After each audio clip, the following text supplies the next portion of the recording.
नमस्कार एमजाई किचेने सकल बंधुदेर स्वागत जानाई। आज के आमार रेसिपि सोयाबिन बीज दिए आसुन भिडियोटा शुरू। आमी सोयाबिन बीज 8-9 घंटा भिजिए रेखेछिलाम, फुले डबल हयेछे। एर मध्य आमी दिए देब 1 चामच मतो लवण, दिए दिচ্ছি हलुद। এটা দিয়ে আমি প্রেসারে বসাবো, 2 থেকে 3টা সিটি দিয়ে সেদ্ধ করে নেব। দুটো সিটি দিয়ে গ্যাস অফ করে রেখেছিলাম, বাষ্পটা পুরো হয়ে গেছে। তারপরে আমি এটা নামাচ্ছি। আমি এরপরে ডালগুলো আমি ছেঁকে নেব, জলটা আমি নেব না। আমি ঘি দিয়ে দিচ্ছি, দিয়ে দিচ্ছি জিরে আর দিয়ে দিচ্ছি একটা তেজপাতা।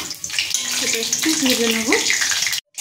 জিরে ভেজে নিয়েছি, এবার আমি দিয়ে দিচ্ছি পেঁয়াজ কুচি। এখানে দুটো বড় সাইজের পেঁয়াজ কেটে নিয়েছি, এটা হালকা ব্রাউন করে ভেজে নেব। হালকা ব্রাউন হয়ে গেছে পেঁয়াজ। এবার আমি দিয়ে দিচ্ছি আদা রসুন পেস্ট। আদা 1 ইঞ্চি মতন আছে আর রসুন 10-12টা কোয়া আছে।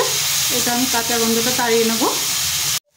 রসুনের কাঁচা গন্ধ চলে গেছে। এরপর আমি দিয়ে দিচ্ছি 1 চামচ মতো আর একটু দেবো বেসন। এটাও আমি আদা রসুনের সাথে কষিয়ে নেব। বেসনের সুগন্ধ ছড়িয়েছে। এবার আমি দিয়ে দেব টমেটো পেস্ট আর সঙ্গে দিয়ে দেব লবণ, যাতে টমেটো পেস্টটা তাড়াতাড়ি কুক হয়ে যায়।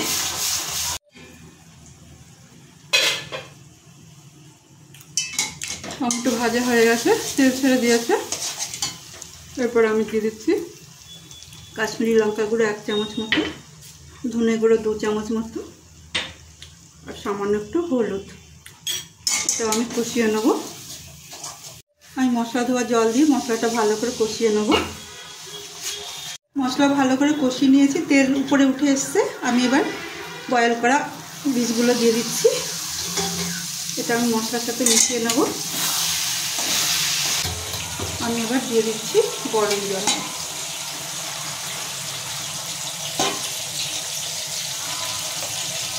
ঢাকা দিয়ে মিডিয়াম ফ্লেমে কুক হতে দেবো।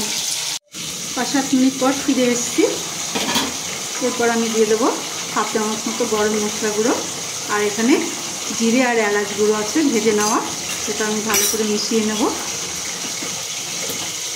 গরম মশলা দিয়ে 2 থেকে 3 মিনিট কুক করার পর আমি এবার দিয়ে দিচ্ছি ধনেপাতা কুচি। ধনেপাতা কুচি দিয়ে 2 সেকেন্ডের মতন রান্না করেই নামিয়ে নেব।